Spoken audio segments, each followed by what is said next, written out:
Warrior 3 position.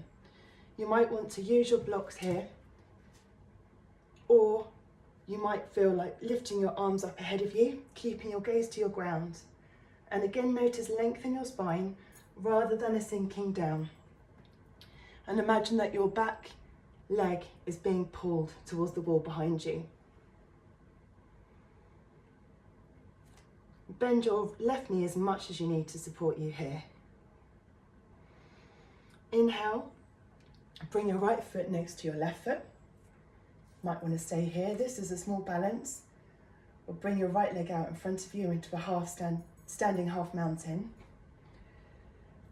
If it feels like you're being invited by your body to challenge your balance further, flex your right foot like we did in the warm-up and cross your right leg, bringing your right foot over your left knee, and then begin to imagine you're sitting into a chair behind you. Again, think about lengthening your spine rather than sinking down. Bend your left leg as much as you need to.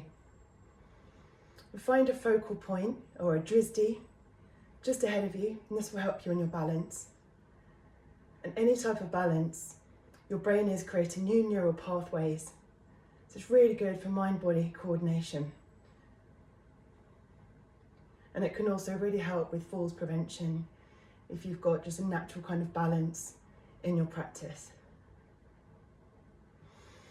Inhale to lengthen and come back to your mountain. Maybe have a shake here, shake out your left leg, and shake through your arms. And then send your weight into your right leg, grounding through your right foot. Take a small bend in your right knee and begin to shift the weight of your upper body over your right thigh. Flex your left foot and begin to lift your leg off the ground behind you, noticing if your hips are square towards the ground. Again, just coming here might be enough for you. It's really building heat in your thigh, and you might want to use the blocks again to support you in this balance. Or bring your hands in front of you and imagine you're being pulled from the fingertips through the sole of your foot, finding length all the way through your body. Any wobbles are welcomed. Inhale, bring your left foot back next to your right. You can come all the way through into standing half mountain, which again is a balance in itself. Or flex your left foot, cross it over the top of your right foot, and then imagine you're sitting into a chair behind you. This is figure of 4. Tune into your breathing again. Just notice what's going on.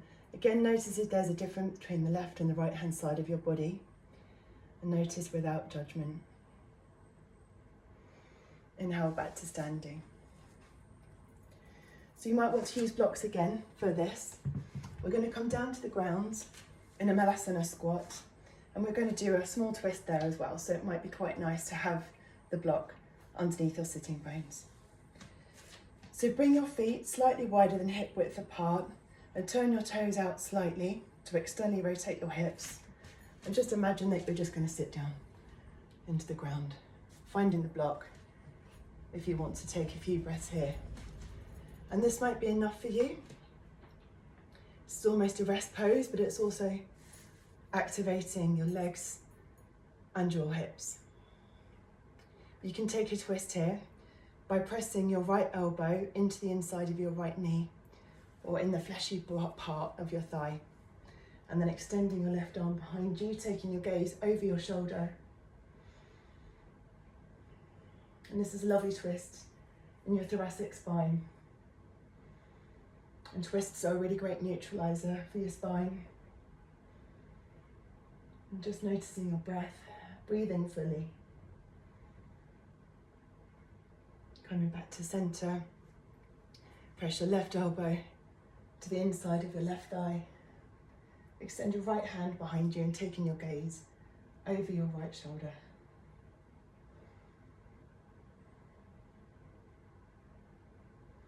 And inhale back to center.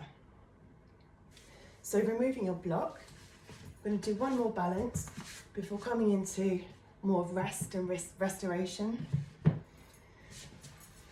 So bring your feet out in front of you with your knees bent and imagine you're lifting again through your chest, keeping your spine long.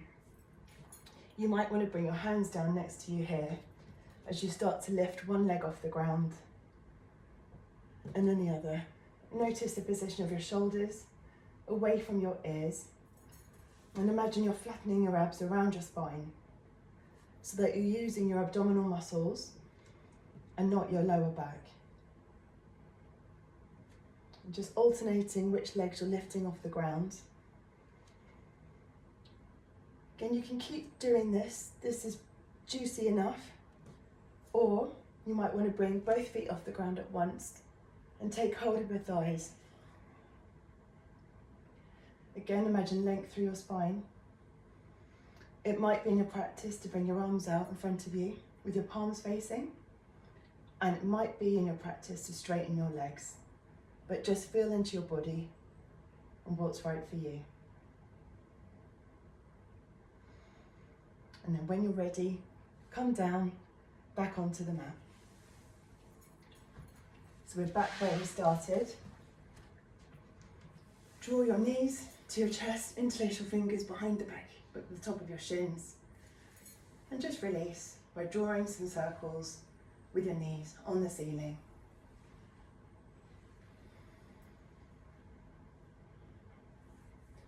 When you're ready, bring your knees over to the left-hand side of your body. Bring your hand onto the top of your right leg and bring your right arm onto the floor behind you.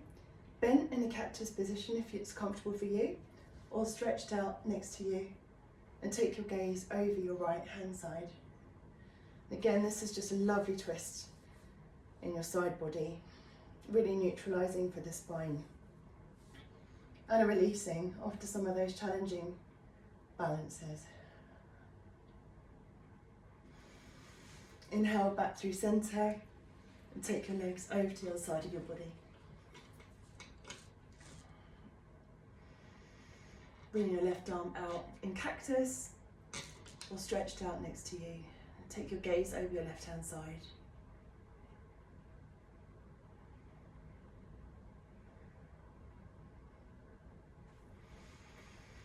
Coming back through center, and we're going to finish back where we started in Shavasana. I can bring you bolsters or blocks or blankets to support you in this position.